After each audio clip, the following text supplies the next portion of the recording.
लड़कियों के लिए कौन सा पोस्ट जब से बढ़िया होता है? तो मेरे भाई समझो, गर्ल्स के लिए, ठीक है, गर्ल्स के लिए अगर हम बात करें एसएससी सीजीएल में, ठीक है, तो दो पोस्ट सबसे ज्यादा गर्ल्स डिमांड करती हैं, ठीक है, जो उनके डिमांड में रहता है। पहला रहता है सीएसएस का, ठीक, और दूसरा रहता है एमईए का। दोनों बातें विस्तार रूप से समझाते हैं क्यों, ठीक है।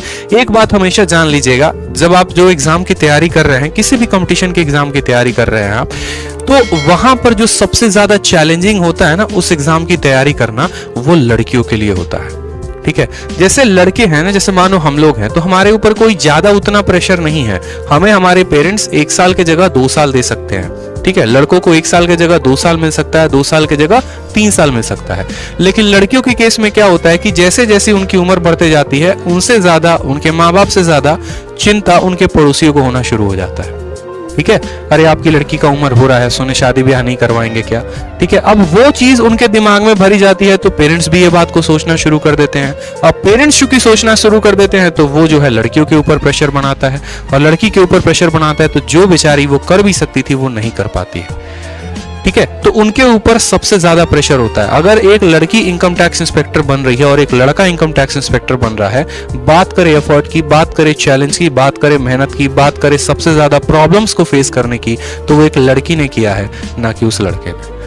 दोनों में अगर ज्यादा हो तो उस लड़की ने सबसे ज्यादा जो है परेशानियां सही है, ना कि उस लड़के ने, ठीक है। तो हमारे सिस्टम में, हमारे इंडिया में ऐसा अभी है, और अभी इसको थोड़ा सुधारने में वक्त लगेगा, बट कोई बात नहीं, सफलताएं प्राप्त करनी है, बस ये सबसे बड़ा जो है एक अच्छी बात है।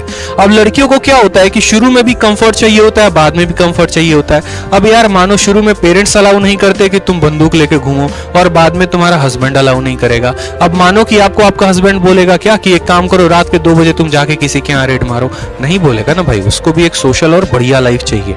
तो इस वजह से ये एक ऐसा लाइफ खोजते हैं जो गर्ल्स के लिए होता है कि एक हम क्या करें, ठीक है, एक हम क्या करें यहाँ पर एक तरीके से कि एक ऐसा जॉब हो हमारा जो कंफर्ट दे, बहुत ज्यादा आराम दे, जिसका वर्क लाइफ बैलेंस बड़ा सही हो, कि सुबह 10 बजे जा रहे हैं, शाम को 5 बजे आ रहे हैं, ज्यादा चिक नहीं, आने के बाद कोई फोन कॉल नहीं, किसी हेड का जो है गाली वाली नहीं, ठीक है, कि कोई ऑफिसर सुना रहा है फाइल क्यों नहीं दिया, आ जाओ यहाँ रेड मारना है, ऐसा वैसा काम नहीं। तो बड़ा शानदार होता है। 2 जॉब, सेंट्रल सेक्रेटेरिएट में एक जॉब होता है, ठीक है, यहाँ पर सीएसएस की जॉब होती है सेंट्रल सेक्रेटेरिएट में, कुछ काम नहीं होता, एक फिक्स ऑफिस होती है, जाना होता है आपको, और दूसरा होता है मिनिस्ट्री ऑफ एक्सटर्नल अफेयर में, बहुत ही शानदार जॉब, मतलब यूं समझ लो मिनिस्ट्री ऑफ एक्सटर्नल अफेयर्स, ठीक है, मिनिस्ट्री ऑफ एक्सटर्नल अफेयर्स बहुत ही शानदार जॉब है, इस बात को ध्यान रखिए, ठीक।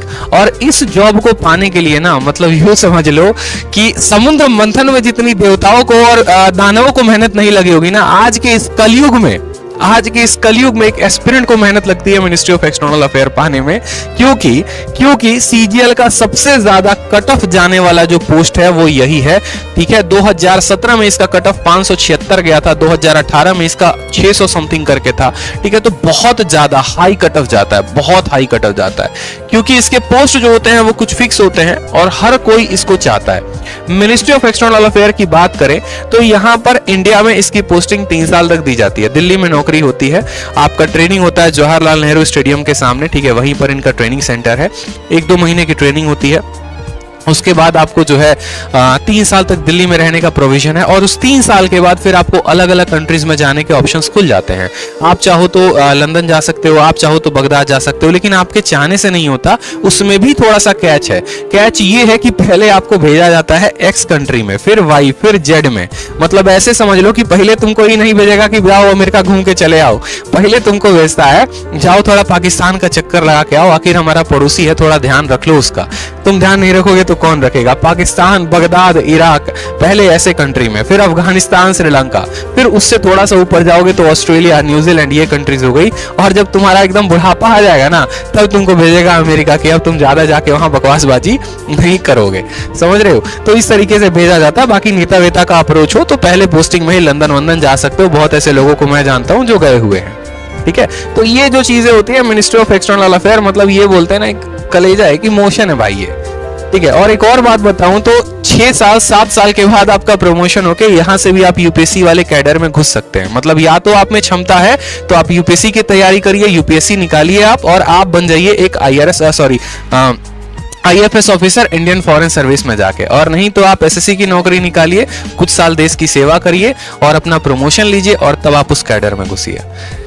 ठीक है, तो बहुत शानदार जो है ये भी एक जॉब है, मिनिस्ट्री ऑफ एक्सटर्नल अफेयर। और एक और बात बताऊं, अगर आपकी नौकरी विदेश में लग जाती है, कहां लग जाती है? विदेश में। जैसे एग्जांपल के तौर पे मान लीजिए आपकी नौकरी लग जाती है बगदाद में, या बगदाद छोड़ो, थोड़ा बढ़िया शहर लेते हैं, थोड़ा सुनने में भी अच्छा लगेगा, लंदन में।